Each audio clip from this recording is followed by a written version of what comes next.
Hello, bozos! Benjamin, oh, come here, give me a hug. Oh, it's so good to see you! Number 5. For you, from Stephanie. All natural granola brownies. No preservatives or additives. That's the real one. That's the real number 2. Number 5. Number 5. Please, call me Johnny Five. Johnny, you have taken name for yourself? Oh, choose many things for myself, but did not choose traveling in a box. I choose to fly tourist class. Short Circuit est un film de John Badham sorti sur les écrans en 1986. John Badham n'est pas un réalisateur débutant et le grand public lui a déjà réservé un bon accueil pour ses films War Games et La fièvre du samedi soir. Lorsqu'il s'engage sur le projet Short Circuit, il sait que son film est une vitrine. Une vitrine pour la technologie robotique alors en plein essor, qui va doucement mais sûrement remplacer la main-d'œuvre humaine dans différents corps de métier. À l'époque déjà, on considère que Short Circuit n'est qu'un produit de plus, un film qui n'existe que pour les effets spéciaux. Au générique, on note un responsable acquisition des robots, contremaître des effets spéciaux robots, conseiller mécanique des robots, effets spéciaux miniatures robots, et la liste est encore longue.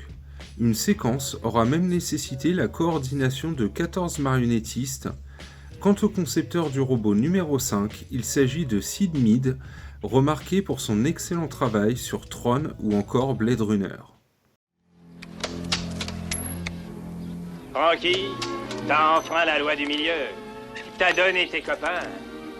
Et quand t'as fait ça, Francky, tes ennemis te respectent plus. Et tu n'as plus aucun ami.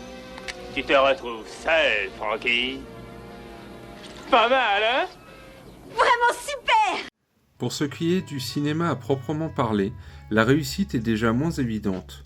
Estropié par un scénario consternant, le pauvre John Badham se défend. Short Circuit est l'histoire d'une grande amitié entre un robot, frappé par la foudre qui a depuis un caractère humain, et une jeune fille vulnérable. C'est une histoire pleine de sentiments avec des séquences d'action incroyables.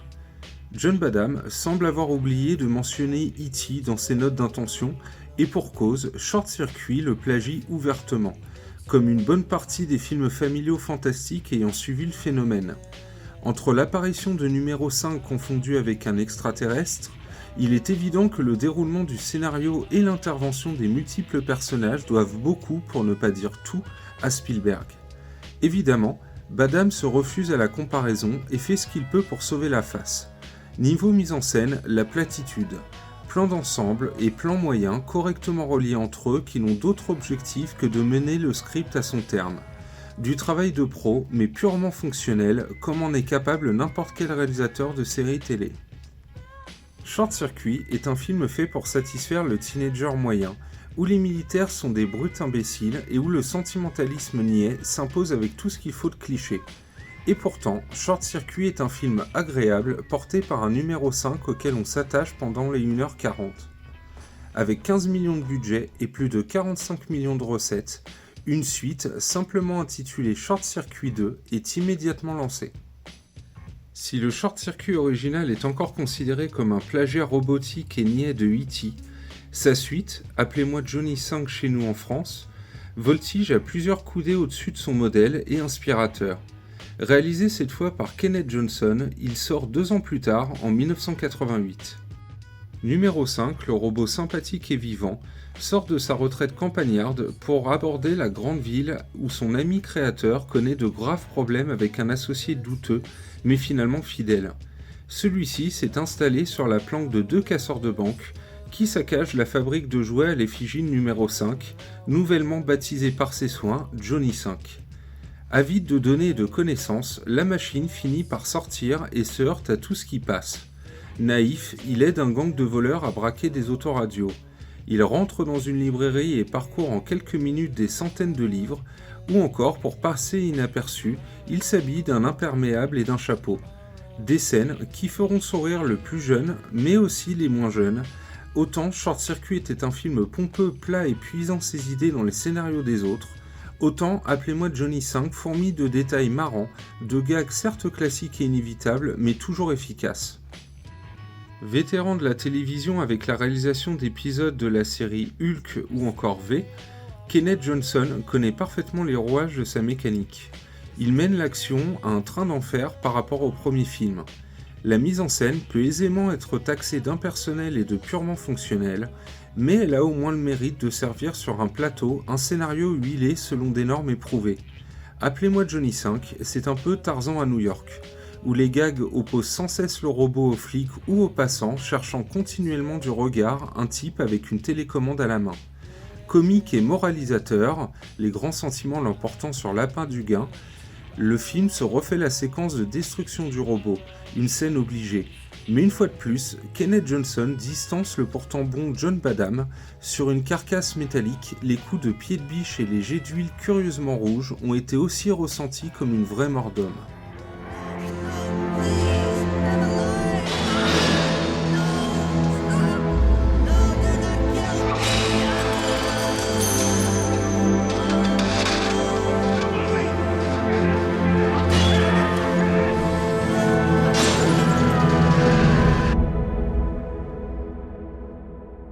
Appelez-moi Johnny 5 réussit à rendre attachant et vrai ce que Short Circuit avait classé au rayon jouet, un vrai tour de force. Le budget, plus faible de 10 millions, est en grande partie versé dans le perfectionnement des gestes et attitudes de Johnny 5. Un robot au design marquant dont s'inspirera très fortement les concepteurs de Wall-E, film de science-fiction des studios Pixar où l'on suit les aventures d'un petit robot attachant dans un avenir où les humains ont quitté la Terre. Appelez-moi Johnny 5 engrange plus de 21 millions de dollars. Le studio double la mise, mais les aventures du gentil robot s'arrêteront là.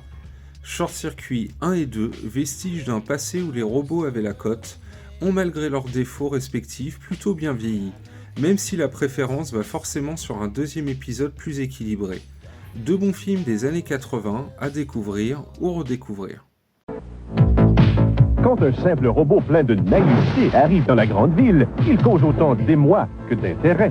On surveille ses lectures, ses fréquentations, sa façon insolite de s'habiller, et on y trouve parfois à redire. Pourquoi ce robot tout simple, arrivé d'on ne sait où, suscite-t-il autant d'ennemis que d'admirateurs? Numéro 5 arrive en ville, avec Cœur Circuit 2.